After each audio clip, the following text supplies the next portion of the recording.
बच्चों आज मैं पिछली बार आपको प्रक्षेप के बारे में बताया था कि प्रक्षेप किस प्रकार का गति है।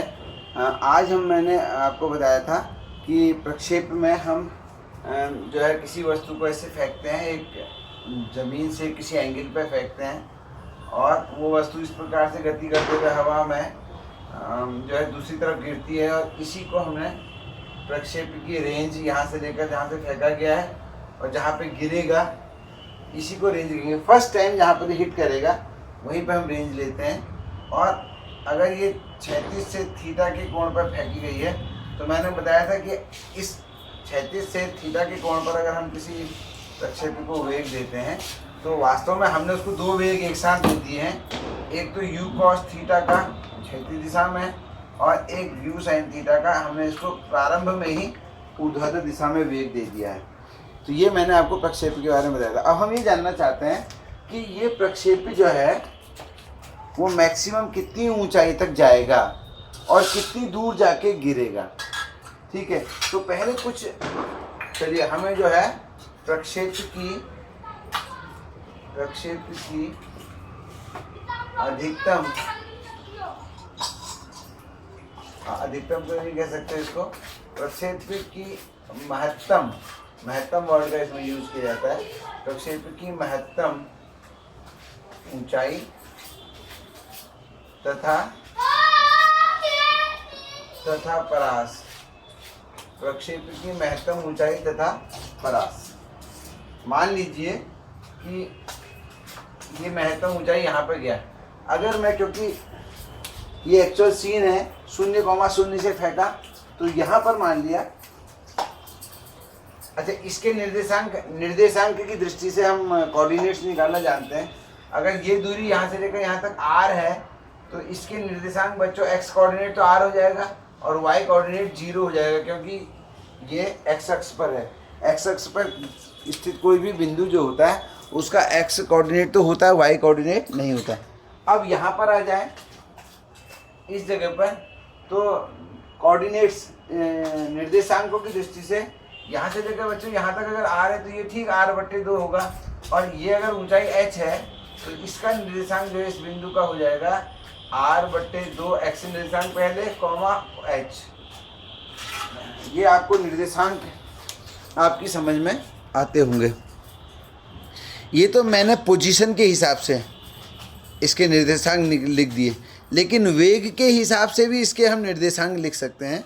वेग के हिसाब से यहाँ पर जो निर्देशांक है, यहाँ पर जो वेग है इसका x वेग है u cos थीटा और y वेग है u sin थीटा। यहाँ पर यह अधिकतम ऊंचाई है।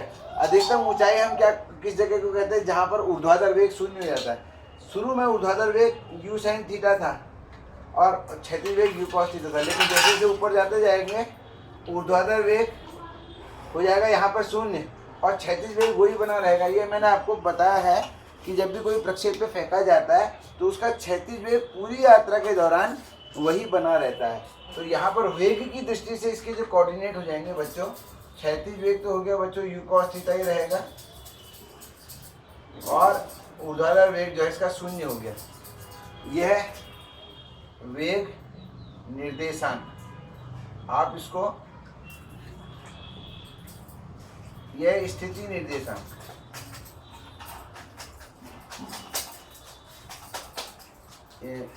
यहाँ पर 0,0 है स्थिति निर्देशांक और वेग निर्देशांक है। तो वेग कोऑर्डिनेट में लिख देता हूँ वेलोसिटी कोऑर्डिनेट vc और पोजीशन कोऑर्डिनेट को pc लिख देता हूँ। और यहाँ पर जो बच्चों वेग कोऑर्डिनेट, तो ये पोजीशन कोऑर्डिनेट तो यही है, पोजीशन कोऑर्डिनेट तो यही हो गए। लेकिन अगर मैं वेग कोऑर्डिनेट लिखना चाहूँगा तो बच्चों हमें क्षैतिज वेग तो पता है, ये तो वही रहेगा, तो u cos थीटा ही रहेगा। लेकिन ऊर्ध्वाधर वेग जो है आपने, क्योंकि हम जा रहे हैं, हम जान रहे हैं कि जब इसको फेंका गया था तो हमने u sin थीटा का ऊर्ध्वाधर वेग दिया था इसको और u cos थीटा का क्षैतिज वेग दिया था। अब ये u sin थीटा जो है जैसे जैसे कण ऊपर जाता है u को sin थीटा 0 हो गया यहाँ पर, लेकिन 0 इसको किसने किया, इसको 0 किया ग्रेविटी ने, यानी कि जो गुरुत्वीय त्वरण है उसने। तो जब ये गुरुत्वीय त्वरण पूरी यात्रा के दौरान फिक्स है और हमेशा उसकी डायरेक्शन नीचे को है। तो जब जी ने इसको यहाँ से यहाँ तक जाने में यू साइन थीटा को शून्य कर दिया, तो यहाँ से यहाँ तक आने में फिर से यू साइन थीटा उतना ही हो जाएगा। यानी कि जब जमीन में टकराएगा तो इसका क्षैतिज वेग तो यू कॉस थीटा होगा और ऊर्ध्वाधर वेग बच्चों वही यू साइन थीटा होगा। फिर से ये यू कॉस थीटा होगा, तो इसके वेग कोऑर्डिनेट हो जाएंगे you cos theta comma you sine theta. लेकिन ये माइनस आ जाएगा, क्यों? क्योंकि यू साइन थीटा ऊपर को प्लस लिया है, तो यहाँ पर यू साइन थीटा को हमें नेगेटिव लेना पड़ेगा। तो ये तो थी एक जो मैंने आपको बात बताई। अब हम देखिए महत्तम ऊंचाई के लिए हम जानते हैं महत्तम ऊंचाई जब कण प्राप्त करता है तो उसका जो वेग है यू साइन थीटा वो शून्य, यू साइन थीटा से यहाँ पर शून्य हो जाता है, यानी कि यू साइन थीटा से ये शून्य हो गया। तो कितनी ऊंचाई इसने चली, तो हम तीसरी इक्वेशन का प्रयोग करते हैं।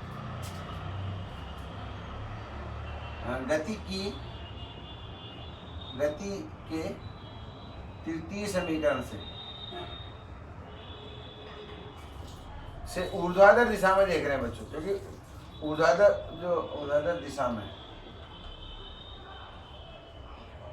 तो प्रारंभिक वेग ऊर्ध्वाधर दिशा में क्या था यू साइन थीटा, और अंतिम वेग ऊर्ध्वाधर दिशा में यहाँ पर क्या हो गया शून्य, और डिस्टेंस इसने कितनी चली h, ऊपर को प्लस h, और वेग भी ऊपर को था, तो इसमें डायरेक्शन भी लेनी पड़ेगी। तो तीसरी इक्वेशन का उपयोग करते हैं v square equal to u star plus 2as से। अच्छा, त्वरण इसमें जो है a वो माइनस जी है क्योंकि नीचे को है हर समय, तो लगा दीजिए। तो शून्य का स्क्वायर बराबर यू स्क्वायर हो गया, you square sine square theta plus 2a है माइनस जी इंटू एच। अगर इसको आप रीअरेंज कर दीजिए तो आपके पास h आ जाएगा you square sine square theta upon 2g। यानी कि जमीन से जमीन वाले किस्से में जो प्रक्षेप है वो महत्तम ऊंचाई हमारी कितनी प्राप्त करेगा you square sine square theta upon 2g। ये महत्तम ऊंचाई है। अब आती है रेंज। अच्छा, उड़ान काल भी निकाल लेते हैं, चलिए कि ये यहाँ से यहाँ तक कितनी देर में पहुँचेगा। उड़ान काल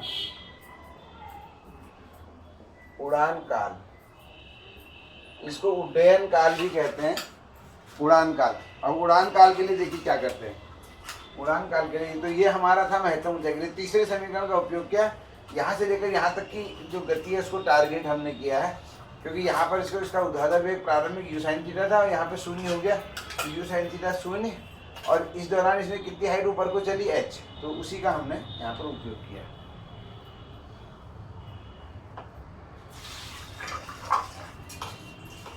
अब देखिए उड़ान काल के लिए हमें यहाँ से लेकर यहाँ तक चलना पड़ेगा। उड़ान काल में क्या हुआ कि इसका जो प्रारंभिक वेग था वो यू कॉस थीटा से यू कॉस थीटा ही रहा, लेकिन इसका जो ऊर्ध्वाधर वेग था यू साइन थीटा से माइनस यू साइन थीटा हो गया।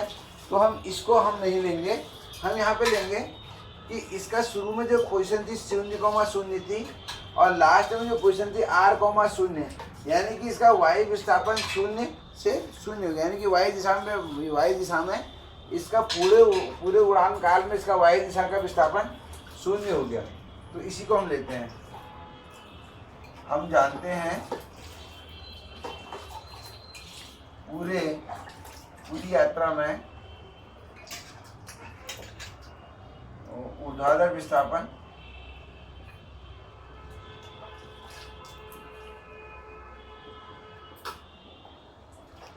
बराबर 0 है। अतः दूसरा समीकरण लगाते हैं। अतः द्वितीय समीकरण से गति के द्वितीय समीकरण से ऊर्ध्वाधर दिशा में बच्चों हम वो गति के 3 समीकरण क्यों लगा रहे हैं, क्योंकि ऊर्ध्वाधर दिशा में जो गति है वो एक समान त्वरित गति है। चलिए, तो s बराबर ut plus half at square का हम प्रयोग कर रहे हैं। यहाँ पे s कितना हो जाएगा,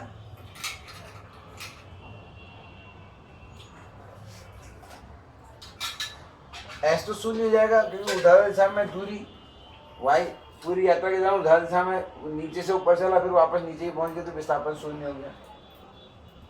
यू ऊर्ध्वाधर दिशा में प्रारंभिक वेग यू साइन थीटा था प्लस पॉजिटिव, क्योंकि ऊपर को है, you sine theta into T, उड़ान काल हमने टी ले लिया, प्लस हाफ जी नीचे को होता है माइनस टी स्क्वायर। इसको जब सॉल्व कर लीजिए, यू साइन थीटा टी बराबर हाफ जी टी स्क्वायर, ई से टी कट गया तो बच्चों टी बराबर जो है वो आ गया 2u साइन थीटा बट्टे जी। इसका मान है प्रक्षेपी को टोटल कितनी देर तक हवा में रहना है फेंकने के बाद, ये आगे उड़ान का, तो इतनी देर तक प्रक्षेपी जो है बच्चों हवा में ही रहेगा। अब हमें रेंज पर आज कितनी दूर जाके गिरेगा। चलिए ये तो बहुत आसान हो गया यार, क्योंकि लगभग हमने सारा इसका जो है निकाल ही लिया है, क्योंकि हमको रेंज निकालने के लिए हमें पता है रेंज जो आगे को जा रहा है वो जा रहा है इस यू कॉस थीटा के कारण, और कितनी देर बाद ज़मीन में टकराएगा, इतनी देर बाद। तो जब तक ये ज़मीन में नहीं टकराएगा तब तक आगे को तो एक ही स्पीड से जाता रहेगा, क्योंकि हमने कहा ऊर्ध्वाधर वेग इसका कांस्टेंट रहता है। तो परास बराबर हो जाएगा हमारा यू कॉस थीटा वेग है into time 2u sine theta upon g, इतनी देर इसको मिलने वाली है चलने के लिए, क्योंकि एक बार ज़मीन छू गया तो फिर इसका आगे को चलना हम गिनेंगे नहीं। तो जहाँ तक इसके पास टाइम है आगे बढ़ने का वो कौन सा है, जितनी देर तक ये हवा में है। जब आप लॉन्ग जंप करते हैं, आपने देखा होगा एज ए प्लेयर कि जब तक आप हवा में रहते हैं, आप जितनी दूर तक आगे जा सकें वही आपका जो है विनिंग जो है वो पॉइंट होता है। तो अब इसके पास जब इसको फेंक दिया तो इसको इतनी देर में गिर जाना है नीचे। अगर इसका यू कॉस थीटा ज़्यादा होगा तो ये ज़्यादा आगे तक जा पाएगा। चलिए तो क्या हो गया, तो 2 बच्चों u और u मिलके हो गया यू स्क्वायर, और 2 साइन थीटा कॉस थीटा जो है वो साइन 2 थीटा का फॉर्मूला होता है। तो इस प्रकार से रेंज का जो सूत्र है हमारा ये आ गया है। तो इसको आप नोट कर लीजिए और फिर अगले वीडियो में मैं आपको आगे का भेजता हूँ।